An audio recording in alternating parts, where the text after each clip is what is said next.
extremamente prepotente, extrema prepotência, a falta de respeito absurdo que esse deputado está fazendo com a categoria de servidor público do Estado, extrema arrogância, extremo desrespeito, mostrando o dedo para o servidor público.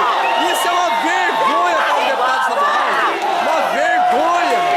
Nosso representante deveria estar nos representando aqui na Assembleia Legislativa. Uma vergonha! Uma vergonha! Uma vergonha! Uma vergonha!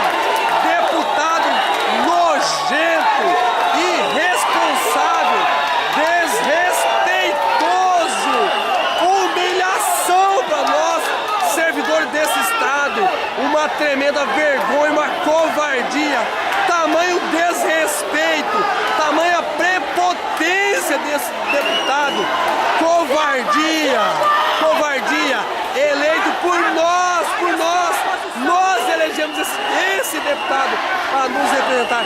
Isso é uma vergonha, tamanho desrespeito, falta de ética desse deputado.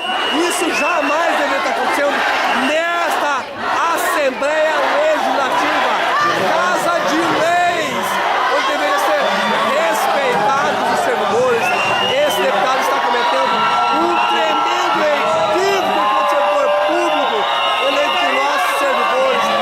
Vergonha, deputado Zé Caviana. Vergonha, vergonha.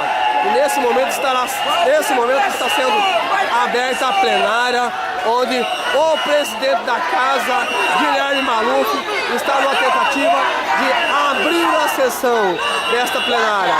Vergonha, Zé Caviana, vergonha!